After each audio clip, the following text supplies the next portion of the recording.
Today's episode of the Star Local Media High School Sports Podcast is brought to you by Baylor Scott & White Sports Performance Center, athletes made here. The Sports Performance Center was developed with one goal in mind: to maximize human performance through movement and recovery. Their team of expert performance sports coaches and trainers will guide you to achieve your performance goals. That's the Baylor Scott & White Sports Performance Center, located at the Star in Frisco. This episode is also brought to you by Allen Dental Studio. Located off Bethany Drive in Allen, their office was designed with you, the patient, in mind, which means an excellent and enjoyable experience. From cosmetics to implants, you deserve a perfect smile, and Allen Dental Studio can make that happen. Also, don't want to leave out another longtime friend of the podcast, Texan Senior Residential Care Homes. With locations in Carrollton and Dallas, Texan Senior Residential Care Homes offers an affordable, high-quality alternative to senior living. Call now at 469-400-7650. That's Texan, spelled T-E-X-S-E-N, Texan Senior Residential Care Homes.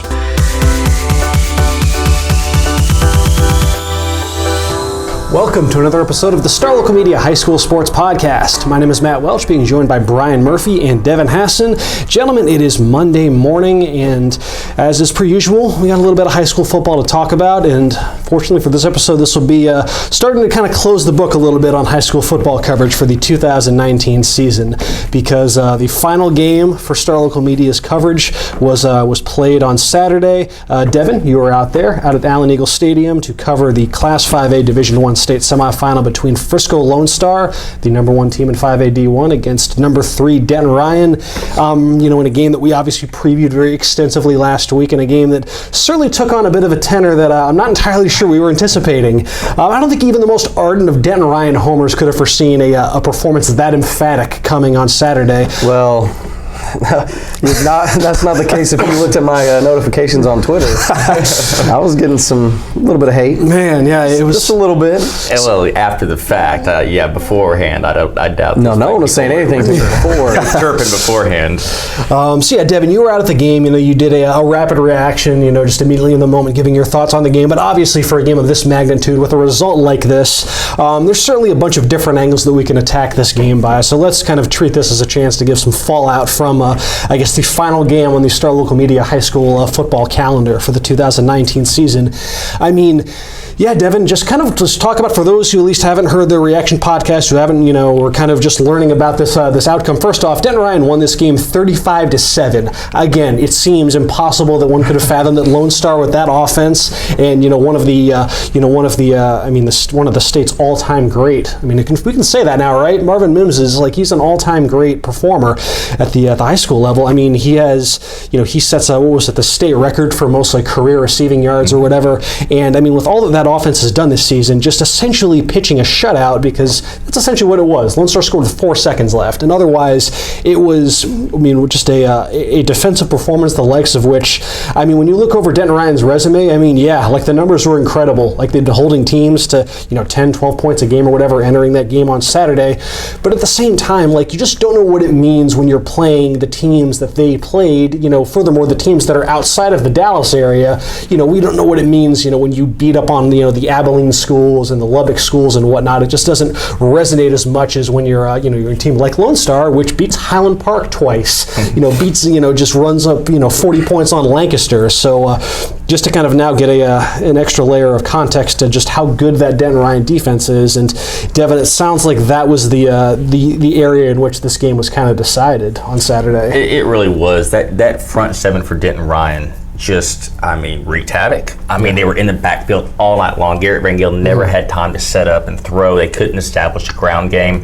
And, I mentioned this, we talked about this even in the press box on Saturday. On the third play from scrimmage, Drew Sanders, one of their 3 stud two-way players, tips a pass up, and he reads a little swing pass, tips it up in the air, intercepts it, returns it for a touchdown. Now, that play was negated by a penalty, but it still kind of set the tone, and you still sit there and went, wow. Did you see how quickly he read that and his athleticism to be able to do that? And And it really did. It was just one of those games. Again, Lone Star, and I joked last week on the podcast about, asking y'all how long will it take for Lone Star to pack. Do we have to bring that up? 300 yards, because I thought they would. I was right there with everybody else. I was thinking, what, this is going to be. I thought it was going to be a close game. I did pick Ryan to win, but I thought it was going to be 42-38, something like that. For them to, like you say, essentially pitch a shutout against one of the best offenses in the state, nobody saw that one coming. I don't care who you are. Even the most diehard Ryan homer wouldn't have predicted that outcome. Because just you look at the numbers for Lone Star, and it just goes so far and against everything that team had done up in the season. It looks like one of those juggernaut offenses that was getting waylaid by Lancaster. Those first 3 rounds of the playoffs, like the Colony or McKinney North or whatnot. Lone Star only has 265 yards of offense, just 2.1 yards per carry. I don't know how much of that was just on sacks and whatnot on Rangel and whatnot, but then Rangel, he completes just 63% of his passes, throws 3 picks. Jake Bogdan, they never get it going with him. Just 4.5 yards per carry. Marvin Mims still did the Marvin Mims thing, but just kind of what did you see as far as Marvin Mims and his general impact on this game? Because again, I know the numbers are there, but obviously the production just as an offensive unit obviously left quite a bit to be desired. They tried to get the ball to him early, a bunch of quick swing passes, hitch passes. Denton Ryan just did not allow yards after contact. Yeah. They were able to do a good job of keeping that. Even he had 3 or 4 catches in the between. The longest game Lone Star had all game was 29 yards. And that was a pass to Marvin Mims. But it was all in the middle of the field, and it was all make a couple moves, pick up a few extra yards, but never that big game-breaking moment that we've come to expect. It seems like just following, Brian on Twitter and whoever's covering Lone Star, it seemed like there was at least once every week where you'd see, he would hear or you tweet out, Marvin Mims, loose for 75 yards and whatnot. And they never, and I asked Coach Rayburn after the game, I said, do you think if you could have got that one big play to just kind of jumpstart the offense and maybe open things up, so they didn't have to respect that big play and maybe get the ground game going, that would change things? He said, well, you'd like to think so, but what happened was what happened on the field. He can't do anything about speculation. So, Ryan was content to let him get hit his.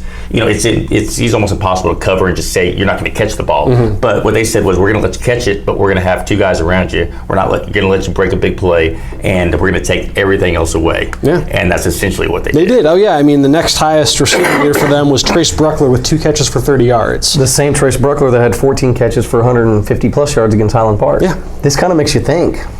Is Highland Park maybe not as good as we thought? It helps that Ryan does have a very talented secondary, because for what we said last week about the depth of their receiving core with Jatavian Sanders and Billy Bowman, both of whom are committed to Texas. Those guys also play on the other side of the ball too, and it sounds like they both had some pretty impactful moments on defense. And that's, I mentioned it last week as well. I thought that those 3 guys, these are top-notch Division I recruits, and not to mention Amani Bailey. Yeah, for sure. Division I. I thought those guys, whether it be in special teams or whether it be on defense, they're on the field so much they'd be able to create enough big plays, and they really did. Jatavian Sanders made an incredible catch on the sideline. I don't know how they didn't rule it a touchdown. They ruled it a catch, but he kicked the pylon over. But anyway, it set up a touchdown. But he had 5 catches for 92 yards. And again, he's a speedster, and they line him. He plays defensive end, and those tackles just don't have an answer for him because he's so fast off the edge. And so he had 3 sacks in this game, and they all came at big times. They all came essentially in drives. And then you had, I mentioned Drew Sanders and his athletic ability, being able to, that he had the pick 6 that was called back. He runs the quarterback out of that wildcat. He's just a big, strong kid, and it's like, oh, they tackled for a loss, and then you look, oh no, actually he moved to pile 3 yards. And so even when he wasn't doing a lot of things, he wasn't breaking long touchdown runs, but he was a force on defense. And Billy Bowman, he had 4 catches, and I think his was really the back-breaking play, his pick 6, because it was 14-0 at halftime, and so it's still anybody's game, especially with that Lone Star offense. You think they could score 14 points in no time. Well, Ryan gets the ball first, and they march right down their most efficient drive, of the game, and they go up 21. But you still think, okay, there's still 10 minutes left in the third quarter. That's a lifetime in this game. And then Billy Bowman, he read this play perfectly. If you saw the highlight, it's almost like he, was in the huddle, and he knew exactly what was coming, because he steps in front of a little swing pass. takes it back 19 yards, and then all of a sudden, within the span of 60 seconds, it's 28-0, and that allowed Lone Star has to kind of start to press, and then Ryan really could settle into, hey, we're going to really just give the ball to Imani Bailey and let him take it, and they get the ball back later in the third quarter, and they have a drive that goes basically 7 minutes. Imani Bailey gets 7 carries on this drive, and they go down, and he scores, early in the fourth quarter, and that made it 35-0. It was essentially over by that point in time. Which one of the D1 studs on Denton Ryan was the most impressive? To me, Jatavian Sanders, Okay. and that was just on this day. They all three. He's a junior. He's committed to Texas. Drew Sanders is a senior. He's committed to Alabama. Bowman is a junior. Who's committed to Texas. But I just thought, and this is more of a flash thing. I haven't had a chance to see them all season long. But when you have a guy that can go out and make a one-handed grab on the sideline that very few high school players can make, and then basically stay on the field and rip around the right edge and sack the quarterback, 2 minutes later, that's really impressive. Again, that I wish. I had that video. I didn't post it because it was a negated play, but the Drew Sanders, bat up in the air and intercept it was impressive. And then Bisley, so they all had their moments, but I just from a wow factor, the Jatavian Sanders was really impressive. So Rangel was just running for his life pretty much most of the game, or yeah, he just again. See, that hasn't happened to him at all this year. He's had a clean pocket for the most part. He's been hitting his spots, had plenty of time to throw. And I think. You said Sanders had 3 sacks. Yeah. Golly. Yeah, and Rangel, he got loose a couple times for scrambles. But that's not where he's at his best. For modest gains. No. But that was life preservation. It was just like, get me out of here. And people kept early on, why can't they? I had a couple of people ask me on Twitter, why aren't they throwing it deep to Mims? Why aren't they throwing? He hasn't had time to set up. It's just that front seven for Ryan was so good and so athletic, and able to rush him so much. He didn't have time to let those deeper routes. Was it Bowman primarily on Mims, or was it just a different blanket of defensive backs on Mims at all times? It was. They changed it up. They didn't have. I don't think they necessarily put Bowman on to shadow him wherever he went on the field. See, that's where Lancaster went wrong. They were like, oh, we're going to put Lorando Johnson on him one-on-one. We're he's our guy. That's your guy. We're going to see who the better man is. And I think that's where Lancaster messed up. I think Denton Ryan just had. They have the talent and the skill and the position players to beat a team like Lone Star, and I think they just out-schemed them too, is what it sounds like. Well, and I made a point, I can't remember if it was in my story or in the rapid reaction or maybe both, but about how Denton Ryan's defensive numbers were insanely gaudy, and we made the point last week that who if they play that's come against lesser competition. Well, they made their point. They have those numbers for a reason, and it's that was the toughest challenge they faced, and yes, Lone Star I put head and shoulders above anybody else that they played so far this season. But the fact remains they were able to do the same thing to Lone Star that they'd done to every other team, and that's you credit to, like Coach Rayburn's after the game.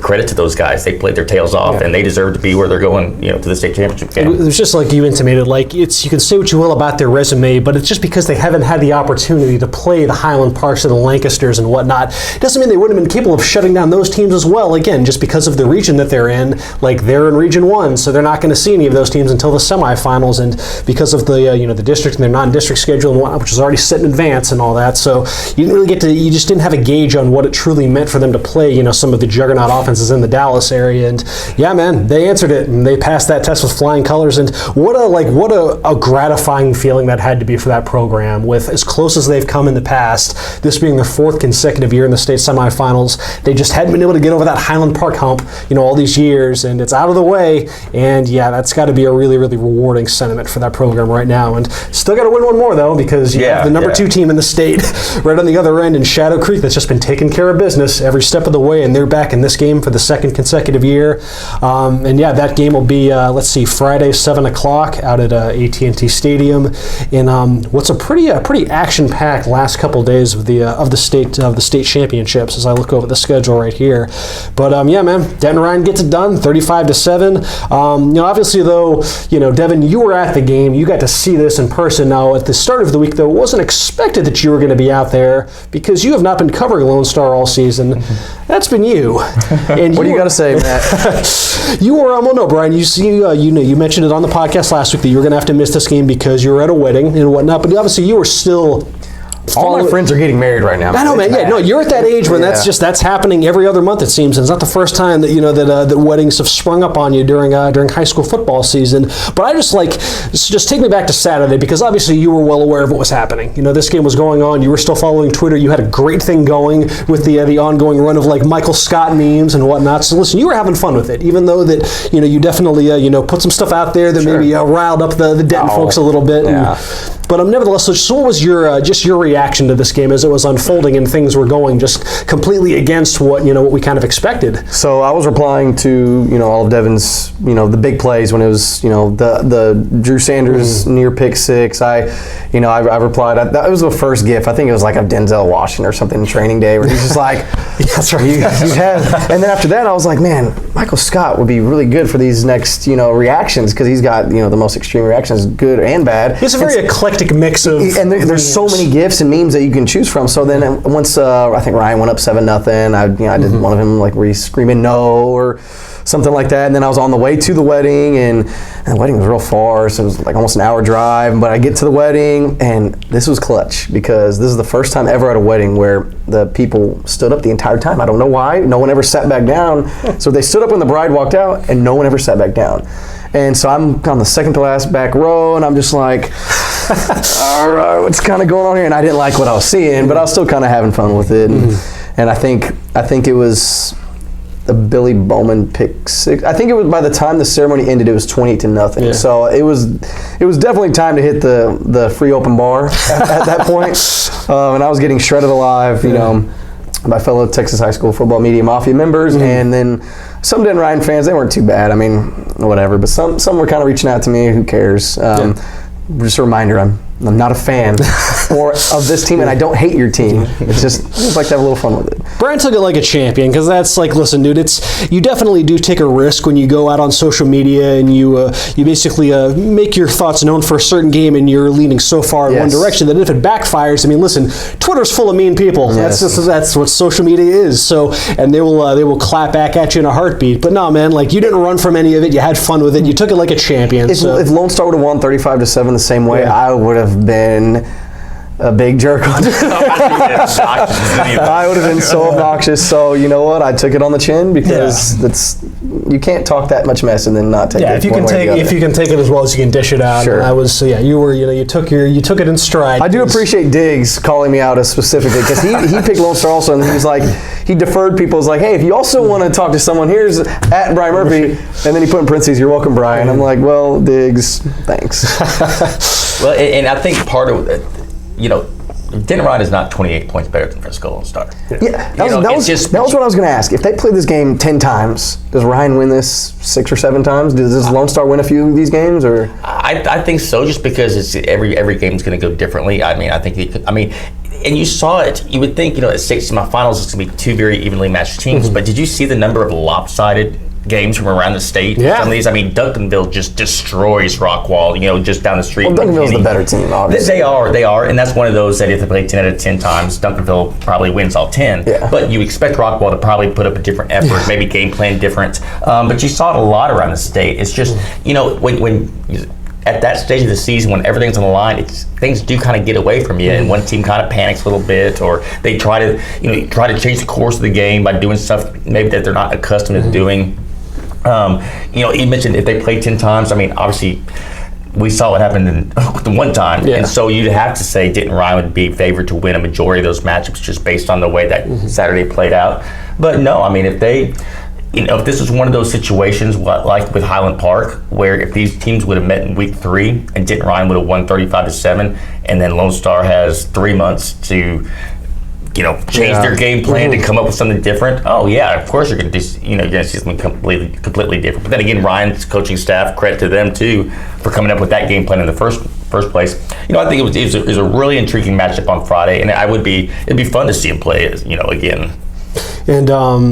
Yeah, so now, So you think now, Denton Ryan, they're headed to the state championship game and whatnot, but still, like for Lone Star, still an awesome season. Still by any account, the second most successful season in program history. Falling just one round short of the state final appearance back in 2015. So, Brian, just put it into perspective, just what it was like to kind of follow this team throughout the years and just what they've accomplished and all that. It's still a great year for Lone Star. Before the very first game, Chandler Galban, the original starter at quarterback. I keep forgetting that even happened. Yes. Like that's he Nevada commit, his D1 quarterback. He transfers from Tomball, I think it was, and he's supposed to be the guy. Julian Larry, transfers in the offseason. He says he's going to focus on basketball, which he's a great basketball player, committed to Indiana State. So it's like, all right, Lone Star, okay, Julian Larry's gone, and the quarterback that led you 3 rounds deep last year, a basketball first kid, mind you, and so then Galban comes and transfers, and he announces on Twitter, the week before the first game that he's having surgery, which part of I don't even know what was true, what was not true, but that he was going to be out indefinitely. And then it was like, what now? And then all of a sudden, you talk to Rayburn, you talk to those guys, and they're saying, well, we have a guy that's just as good. And sophomore Garrett Rangel, who had never started a varsity game before, he was actually Larry's backup as a freshman. Never really saw any time, obviously.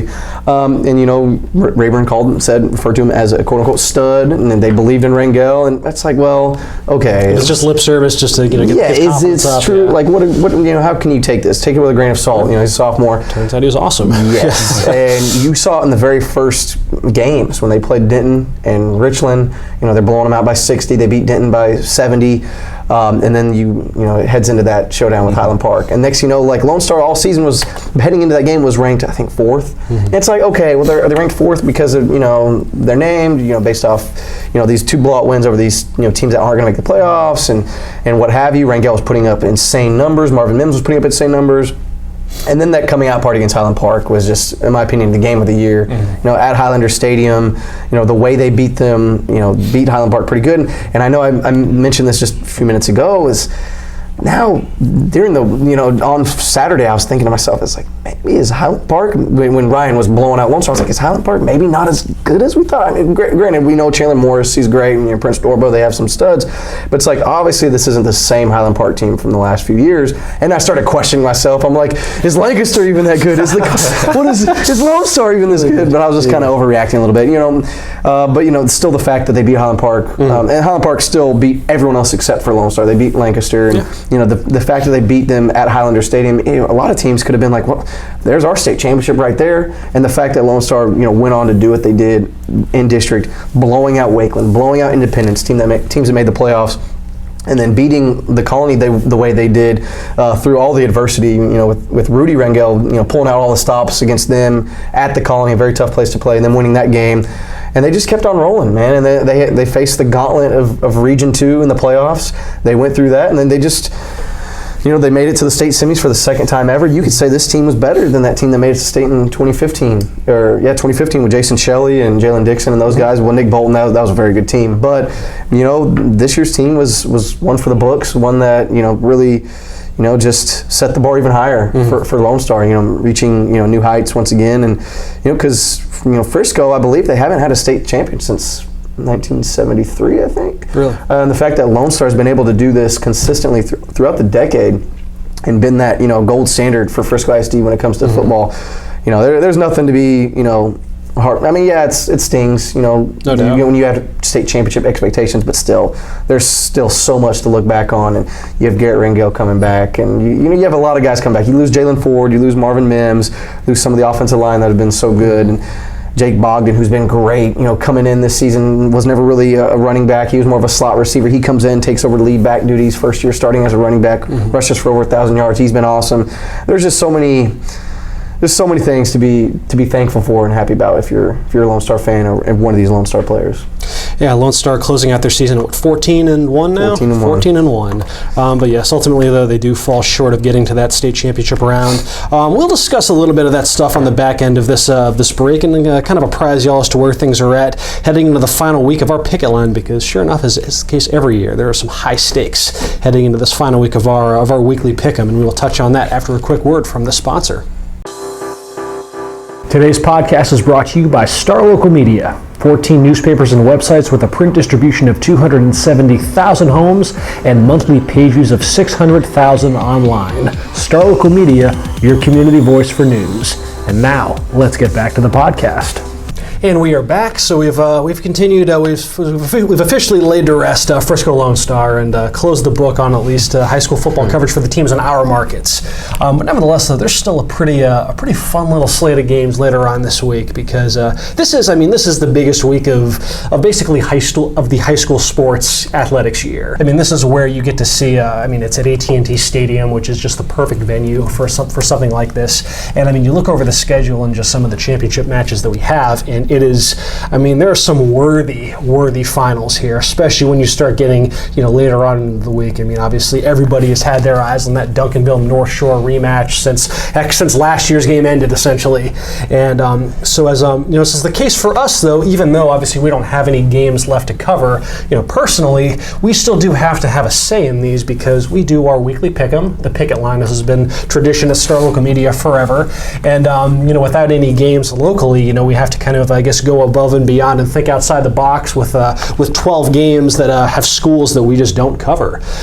So it's the case with the picket line. For those who have been kind of following along throughout the year, because we do post the picket line every week along with our records, so you can just kind of get a sense for kind of how we're doing throughout the week. So there are it's not just, it goes beyond, picking winners and losers because there is stuff at stake between us as a staff. Obviously for first place, there's the expected bragging rights and, it's always nice to be able to say you won the picket line, but the big thing is you want to avoid last place. Last place has always been where the penalty is. It's like in fantasy football. Like, it's almost better to not get last place than it is to win it. Then you don't have to do something really embarrassing, like get a belly button ring or something. Yeah, we don't have anything to that extent. That'd be just torture. Anyway, we used to have it to where whoever was in last place had to buy lunch for the entire sports staff, and we've since kind of chilled a bit on that. Yeah, we are journalists after all. But we've made it now though to where whoever finishes last has to buy the winner lunch. Which I guess if there's a tie or whatever, buys both lunch. And when I say us, I mean me and you. So where the standings are at right now, because this has been, I think, in my opinion, the most contentious picket line all season. I think we, what was it, when the playoffs started, we entered and there were like maybe 3 games separating first place from last place. This was just such an evenly contested picket line. There has been a little bit of separation, though, as the postseason has gone on.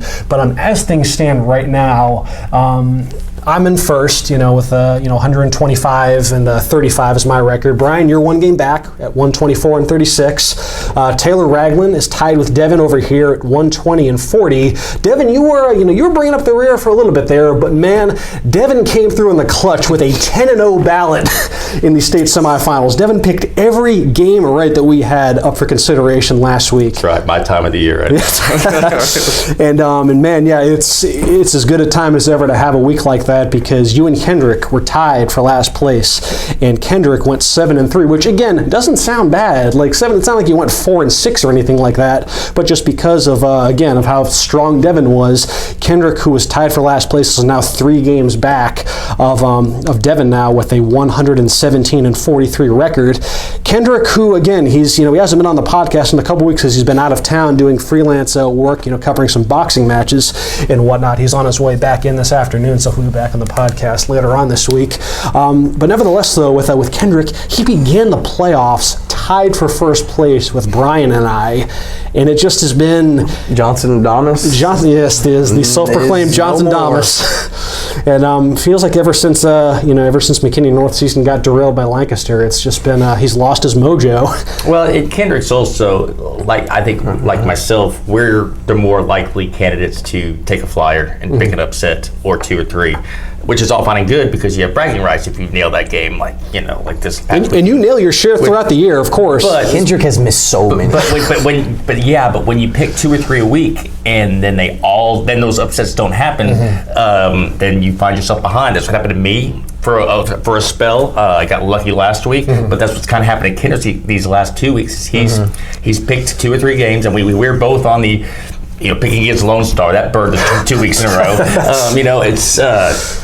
But I think it's just kind of here in the playoffs. He's, and it's not. He hasn't made bad picks. They just haven't. The upset hadn't happened, and I think it's just kind of hit him in a wave at the wrong time of the year in terms of our little competition. But it has now left him in a situation where he needs to have 4 games different from you on this week's picket line in order to try and overtake you.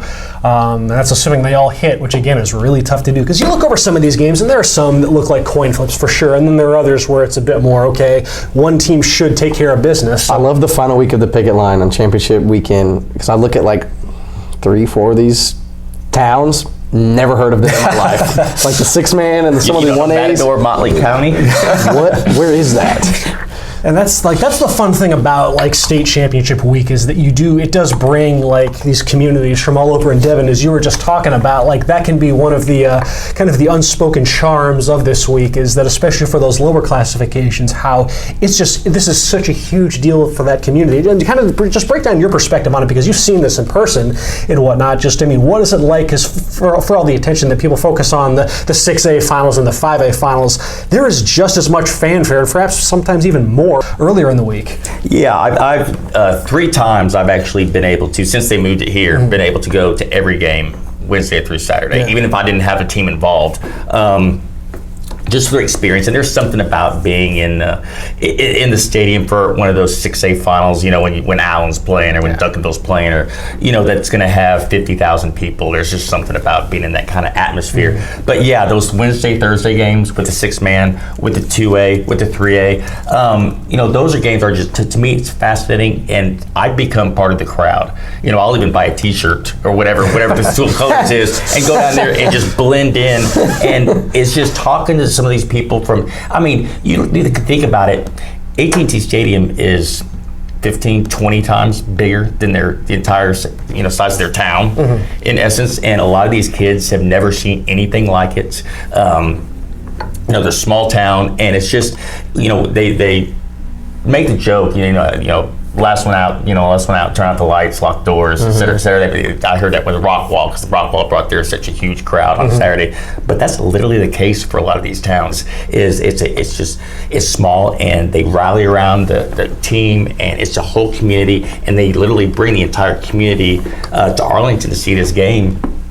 And it's so incredibly fun, just sitting there, hearing stories, talking to the families, talking to the townspeople who, they lived there their whole life, and this is the first time that so-and-so has ever been state, and there's no way in the world they're going to miss it, because they've had 6 kids that have gone through it, and they were never fortunate enough to make it, but we're gonna go see this. And same thing as and you talk to the coaches, they're like, I just want to see my kids' faces when they walk out there on that field and they see where the Cowboys play, and they look around and just to see that stadium, and you can see it when you go down to the locker room, and it shows that sense of awe for the 6A and 5A guys too, but especially for those lower classifications. And again, those crowds are so into it, and they're just so behind their team. It's a really fun atmosphere to be a part of. So you'd recommend then, if you're if you got nothing to do on Wednesday or Thursday, just get out there at some point. Oh, without a doubt, and not to mention 6-man game is something that a lot of people. I've still never seen one in my decade plus. I've never seen a 6-man game. Yes, it's something completely unique, and it's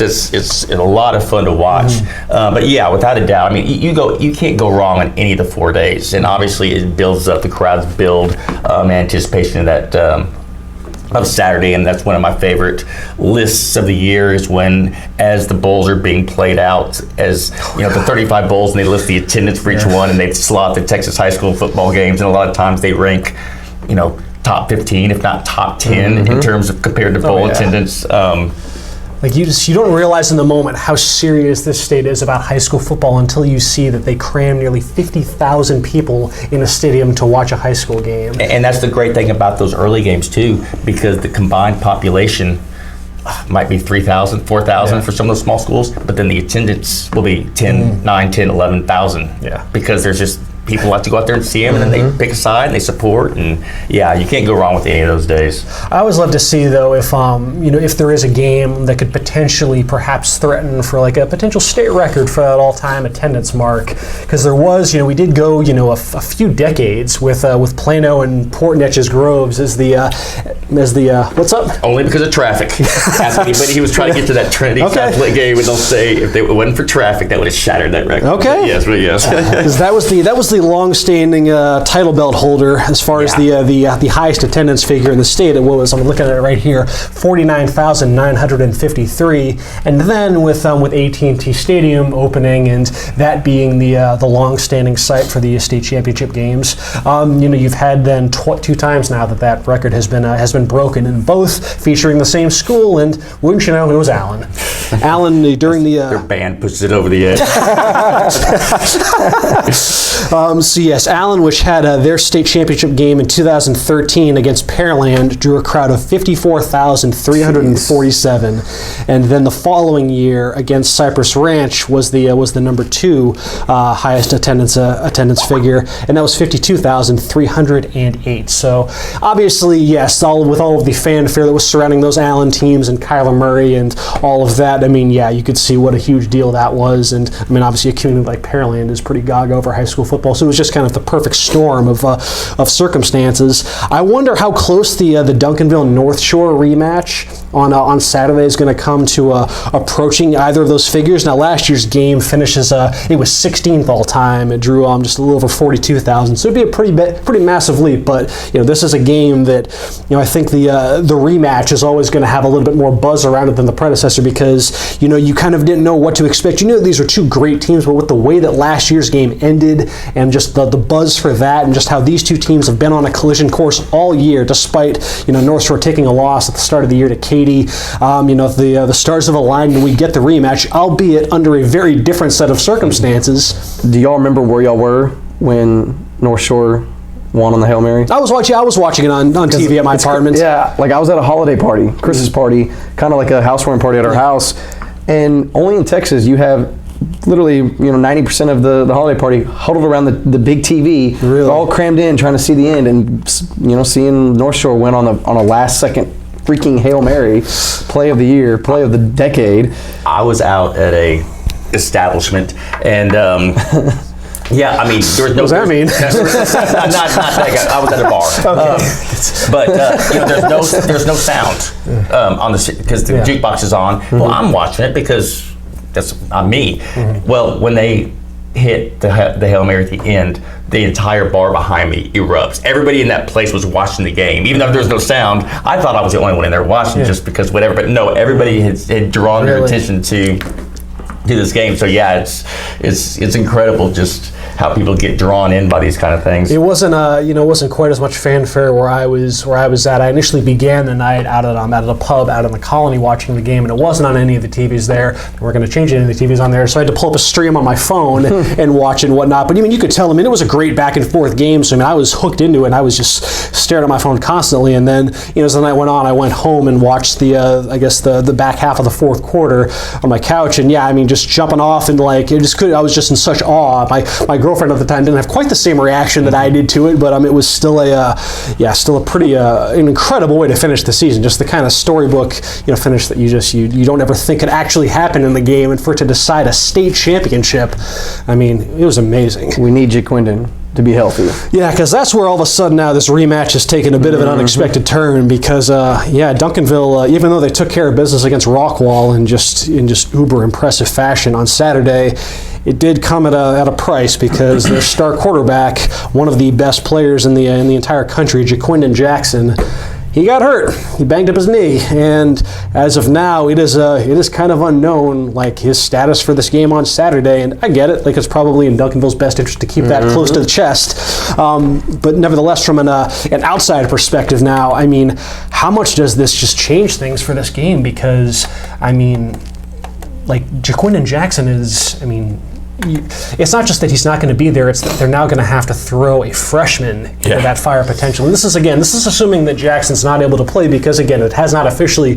been declared that he will not be able to go, but even if he is, he's going to be compromised physically. Dude, if I'm Duncanville, I'm not saying a word. If he comes out Monday, Tuesday, whatever, and he's looking 100%, I'm not saying a dang thing. I'm going to leave them under the impression that, hey, he's still hurt. He may not play, may or may not play. He may not be even close to 100%. North Shore knows that. They're going to prepare for both. They had enough. But make them prepare for both. Yeah. But because that freshman, they didn't ask him to do too much, but they at least he got a few snaps under his belt, was able to get out there, and and North Shore kind of saw, I guess, kind of what type of player he is. So yeah, they're gonna. Imagine being that freshman if you get the start against North Shore at AT&T. I mean, he's supposed to, like, Chris Parsons is a name that's probably unknown to a lot of high school football fans, but it's, from what I've heard through the grapevine, this is certainly not your ordinary freshman. He looked the part on Saturday, and granted, like, this happened when they were up 35-7, so it's one thing when you have a 28-point cushion with your defense playing some of its best football of the year. It's a little bit easier under those circumstances than starting 0-0 against the defending state champions.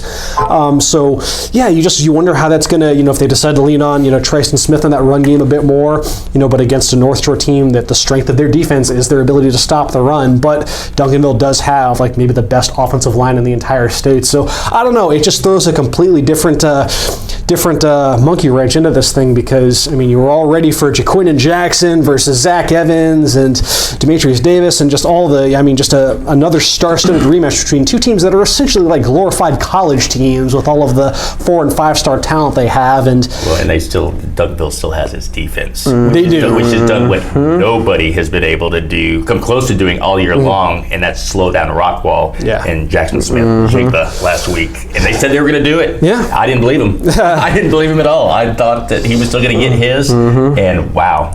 That defense is something else. One of my friends saw Duncanville play a few weeks ago, and it's people that don't watch high school football like we do, and they were talking about it in our group text, and he was like, "Man, these guys at Duncanville, they're NFL ready right now."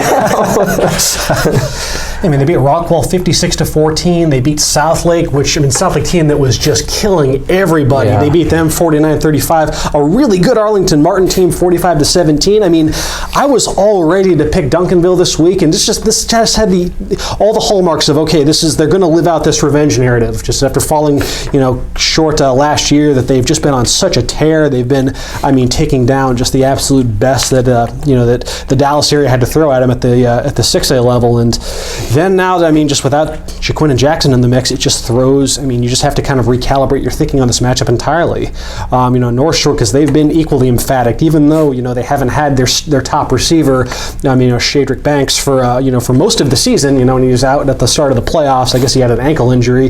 But, like Zach Evans missed the first half of the Lake Travis semifinal to take the ACT test, and they still win that game by 11 points. I don't know where you guys are leaning on this. I was all ready to pick Duncanville, but now with the uncertainty of Jackson, I find myself leaning a bit more towards North Shore, which would just suck because, Duncanville is you feel for a guy like Reginald Samples, who's been on this stage before and has had just some rare heartbreak with losing in overtime back in the mid 2000s to Kilgore, to again the Hail Mary last year, and now it looks like that things are falling into place for them finally, and then he loses his best player in the semifinals. So yeah, I don't know where you guys are at in this one. I'm fascinated to see how it plays out, because I feel like everything that we expected going into this is now just completely out the window. Yeah, and again, the Duncanville defense is going to give them a chance to win regardless of what happens at quarterback. But yeah, when you're talking about your offensive leader and your quarterback and a guy that's just has been as electric and as the big play potential that he brings every play, because he's got the ball in his hands every play. That's just a lot to make up, and it certainly changes the way you kind of look at things, but. Even if he's not available, I don't think you can count Duncanville out. No, not at all. Not at all. Either way, I think it's going to be like a 7-10 point game. Yeah, we thought that about Ryan Lone Star. Yeah, to be fair. But then you have other things, like other subplots, how much of a party do you think they were throwing in Denton ISD over the weekend? How about that? We were trying to come up. Has there ever been a school district that's had two teams? That's a great question. In the two different classifications at the same time. Yeah. That's. And obviously, we talked about Denton Ryan getting the job done on Saturday against Frisco Lone Star, but all the while you have Denton Guyer taking care of business and dominating a pretty good Spring Westfield team. And yeah, Guyer and Ryan both in the state championships. What a cool moment for Denton ISD athletics. What's funny is the hate I was getting on social media when I first started covering high school football. I was at UNT in Denton. I lived in Denton for 4 years. I covered Denton Guyer and Denton Ryan for the local radio station on campus. I saw Gerard Hurd, win back-to-back state titles at AT&T Stadium. I saw, Denton Ryan, all those teams they had in the early to mid 2000s. And people are like, "Oh, you're a Frisco guy." Blah blah. I'm like, actually, if you look into it, I got my Texas high school football start with Denton. So I mean, it's no surprise they've been doing this. For either whether it be Guyer or Ryan, they've been doing this, for the past decade. 2 decades really. It's just cool that they're both doing it at the same time, the same year. I wish the timelines would have aligned to where we could have got this Guyer team in the same district as Allen and Plano ISD like it was a couple years ago. Because those, like when you saw that, like the first thing was, oh my goodness, those football games are going to be awesome. Like there's actually finally a team down in the district that can challenge Allen. It didn't work out that way, obviously, but I would have been fascinated to see this particular iteration of Guyer and that explosive offense that no one has had an answer for. I mean, Westfield that was some of the most, we talked about Denton Ryan's impressive defensive numbers. Westfield was right on par with that, and they had nothing for Eli Stowers and Kadrick Cobbs and Seth Metter, and that Guyer offense has just been incredible this season. I would have loved to see them against that Allen defensive line and whatnot. And it's crazy because not only are the two Denton schools in the state championships, I think there's a good chance that they both could bring home state titles. You look at Guyer and their game against Westlake. Listen, Westlake is, that's one of the legacy programs in the state for sure.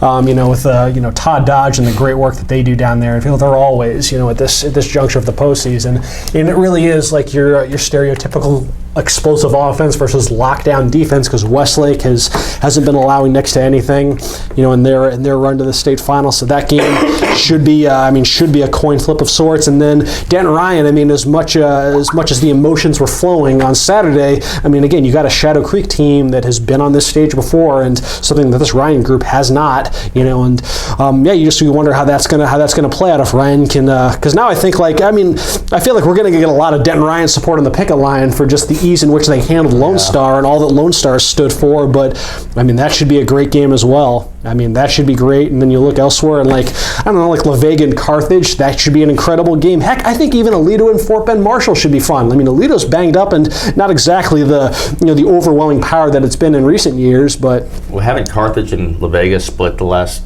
4?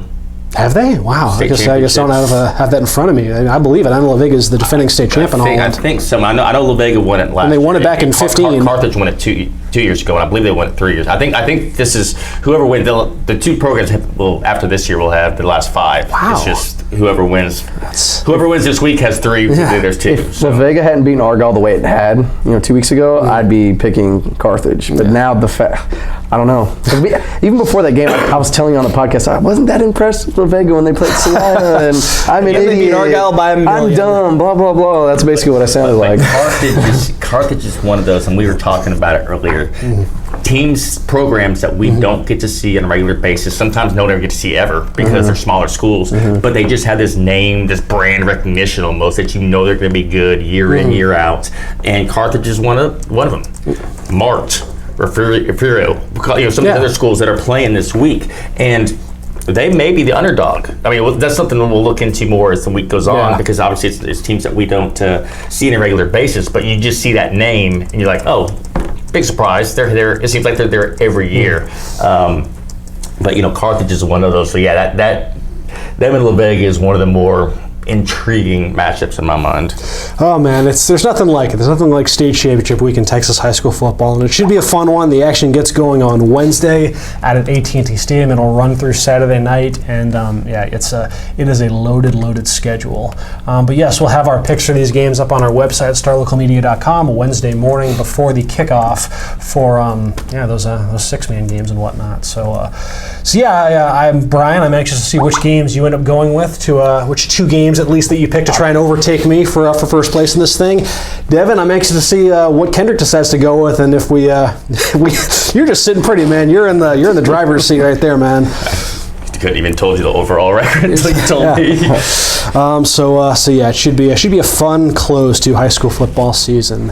And yeah, that'll do it for this episode of the Star Local Media High School Sports Podcast. So we'll be back on Thursday for, I guess, to bid farewell to our local coverage for high school football before we go. We dive headfirst into full-on basketball coverage, and then we'll have soccer sneaking up on us, and then the swimmings and the wrestlings and it's where the work schedule here is about to get very, very crowded in the coming months. So but yes, that'll do it for this episode. Appreciate y'all for watching this, guys. Appreciate y'all for tagging along.